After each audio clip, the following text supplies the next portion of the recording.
पिछले बुधवार 23 नवंबर को देश के सबसे प्रीमियम मेडिकल संस्थान एम्स का सर्वर हैक कर लिया गया। तब से लेकर अब तक 100 घंटों से भी ज्यादा का समय निकल चुका है, लेकिन एम्स प्रशासन अब तक न सर्वर को रिस्टोर कर पाया और न ही अब तक हैक करने वालों के बारे में कोई जानकारी हाथ लगी है। यही कारण है कि रजिस्ट्रेशन से लेकर डिस्चार्ज तक और एडमिशन से लेकर प्रिस्क्रिप्शन तक सब कुछ मैनुअली हो रहा है। यानी सारी कागजी कार्रवाइयां जो पहले कीपैड पर उंगलियां चलाकर हो रही थी, वो अब हाथ से कलम चलाकर पूरी की जा रही हैं।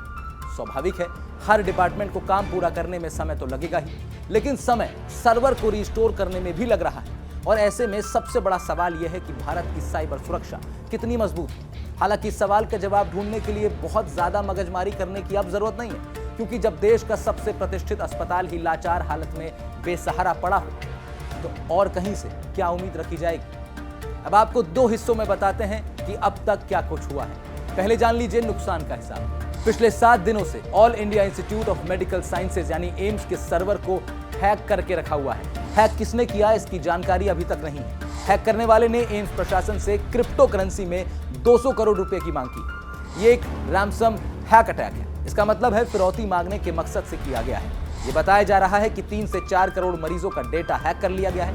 प्रधानमंत्री से लेकर तमाम संतरी, मंत्री, अधिकारी और न्यायाधीशों के डेटा भी इसका शिकार हुए हैं। इस पूरे मामले की जांच दिल्ली पुलिस, भारत सरकार का गृह मंत्रालय और the India computer emergency response team यानी CERT इन कर रहे हैं। Intelligence fusion and strategic operations division of Delhi police ने एक्सटॉर्शन और साइबर टेररिज्म का केस दर्ज किया है। सुरक्षा एजेंसी के कहने पर अस्पताल के कंप्यूटर पर इंटरनेट डिसेबल कर दिया गया।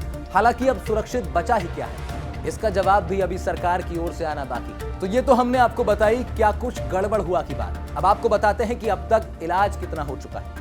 तो NICE हॉस्पिटल का डेटाबेस और एप्लीकेशन सर्वर रिस्टोर कर लिया गया है। एम्स के पूरे डिजिटल नेटवर्क को क्लीन किया जा रहा है। सर्वर और कंप्यूटर के एंटीवायरस सॉल्यूशन प्लान किए गए हैं। इन एंटीवायरसेस को अब तक 5000 में से 1200 कंप्यूटर पर इंस्टॉल किया जा चुका है। 50 में से 20 सर्वर को स्कैन किया जा चुका है और ये पूरा प्रोसेस पिछले 7 दिनों से 24 घंटे जारी है। सबसे सुकूनमय बात यह है कि इस पूरे घटनाक्रम के बीच एम्स के डॉक्टर्स और पूरे स्टाफ ने एक्स्ट्रा ऑर्डिनरी काम किया है। एम्स में हर रोज 10,000 मरीज कदम रखता है, यानी पिछले 7 दिनों में 70,000 से भी ज्यादा लोग इलाज की तलाश में एम्स पहुंचे।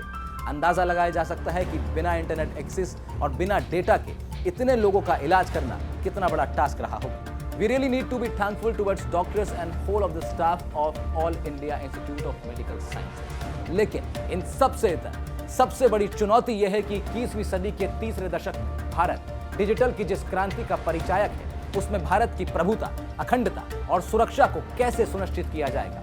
हर 11 सेकंड में भारत में एक कंपनी रैंसमवेयर हैक अटैक का शिकार हो रही है। यही गति अगले साल 9 सेकंड तक पहुंच जाएगी। सवाल यहां नागरिक अधिकारों का भी है। सरकारी सिस्टम का हैक होना मतलब नागरिकों का डेटा अब किसी अननोन सोर्स के पास है। भारत में नागरिकों की प्राइवेसी को टेकन फॉर ग्रांटेड नहीं लिया जा सकता। ऐसे में एजेंसियों को अपनी साइबर सुरक्षा तत्काल प्रभाव से मजबूत करने की आवश्यकता है। अपने डेटा का सरेआम हनन होता देख रहे नागरिकों के लिए देश का साइबर कानून क्या कर रहा है, ये भी सवाल आप सबके, हम सबके मन में उमड़ना चाहिए, क्योंकि इस सदी के भविष्य की नाव इंटरनेट की उस लहर पर सवार है जहां एक छेद पूरी नैया डुबो सकता है। राहुल भारद्वाज, न्यूज़ तक।